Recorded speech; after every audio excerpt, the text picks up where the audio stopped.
चंद्रशेखर बावनकुळे अध्यक्ष असलेल्या संस्थेला शासकीय भूखंड देण्यात आलाय। वित्त महसूल विभागाच्या विरोधानंतर देखील भूखंडाचं वाटप करण्यात आलंय। गेल्या 8 दिवसांपासून आरक्षणाकरता धनगर बांधव उपोषणाला बसलेत। कोणत्याही आमदार खासदारांना या उपोषणाची दखल न घेतल्याचं यावेळी आंदोलकांनी स्पष्टच केलंय। नवरात्रीच्या उत्सवाकरता कोल्हापूरमधील महालक्ष्मी मंदिरातून नांदर इथल्या रेणुका देवी मंदिरापर्यंत पायी ज्योत यात्रा काढण्यात आलेली आहे।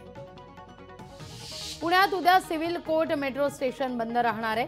प्रवाशांकरता पर्यायी व्यवस्था मेट्रोकडून करण्यात येणार असून 5 तासांचा ब्लॉक घेण्यात येणार आहे। बुलढाणा जिल्ह्याला हवामान खात्याने दिलेल्या अंदाजानुसार जिल्ह्यातील सर्वत्र ठिकाणी पावसाला सुरुवात झाली आहे। नवी मुंबईमध्ये मागील 40 वर्षांपासून प्रलंबित असलेल्या प्रकल्पग्रस्त बांधवांचा गरजेपोटी बांधण्यात आलेला घराचा प्रश्न मार्गी लागल्यामुळे जल्लोष व्यक्त करण्यात येतोय। भंडारा जिल्ह्यातील वैनगंगा नदीवर नवीन पूल बांधकाम करण्यात येत आहे। पूल बांधकाम करत असताना नदीच्या पात्रात दोनही बाजूनी काँक्रीट टाकून नदीचं पात्र छोटं करण्यात आलेलं आहे। पात्र अरुंद झाल्यानं आसपासच्या शेतीला पुराचा फटका बसलेला आहे। या प्रकरणी जिल्हाधिकारी यांनी चौकशी करण्याचे आदेश दिले आहेत। बातमी परळीची आहे। परळी बीड महामार्गावर मराठा समाजाकडून रास्ता रोको आंदोलन करण्यात आलेलं आहे। श्वानांच्या गळ्यात छगन भुजबळ, नवनाथ वाघमारे आणि लक्ष्मण हाके यांच्या नावाच्या पाट्या अडकवून आंदोलन झालं। पुणे जिल्हा नियोजन समितीच्या मंजूर झालेल्या कामातून महाविकास आघाडीच्या आमदारांना वगळल्याचा आरोप आमदारांनी केला आहे।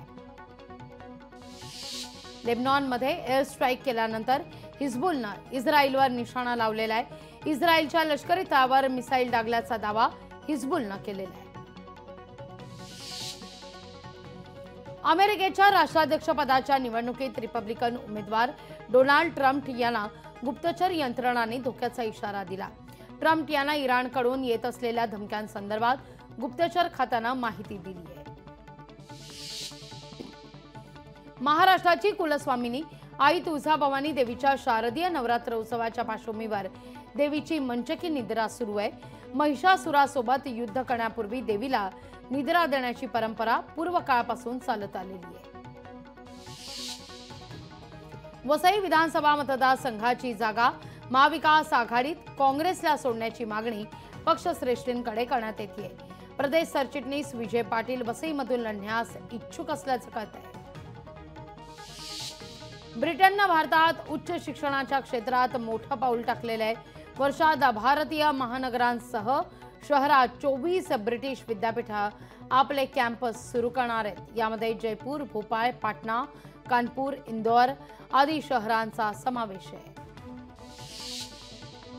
भारत आणि चीन यांच्यात सँडविच व्हायचं नाही, श्रीलंकेला वर्चस्वाकरता सुरू असलेल्या लढाईत अडकायचं नाही, अशी भूमिका श्रीलंकेचे राष्ट्राध्यक्ष अनुराग कुमारा दिसानायके यांनी मांडली आहे।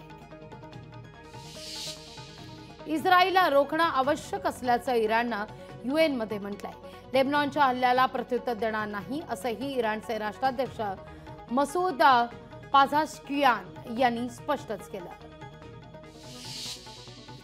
मूडीजनं आर्थिक वर्ष 2024 करता भारताचा GDP वाढीचा अंदाज वाढवून 7.1% केलाय। यापूर्वी 6.8% GDP वाढीचा अंदाज वर्तवला होता। अमरावतीत सोयाबीनच्या दरात घसरण झाली आहे। नवीन सोयाबीन बाजारात येताच दरात प्रति क्विंटल 400 रुपयांची घसरण झाली।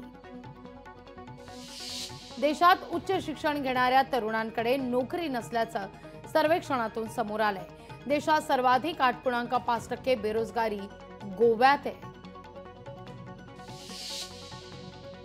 आमदार सुलभा खोडके राष्ट्रवादीत प्रवेश करणार आहेत। यामुळे अमरावतीत काँग्रेसला मोठा धक्का बसण्याची शक्यता आहे। बीड जिल्ह्यामध्ये दमदार पावसानं हजेरी लावली आहे। बीड, परळी, गेवराई आणि अंबाजोगाई तालुक्यात दमदार पाऊस बरसलाय। रत्नागिरीच्या चिपळूण तालुक्यामध्ये मुसळधार पाऊस सुरू आहे।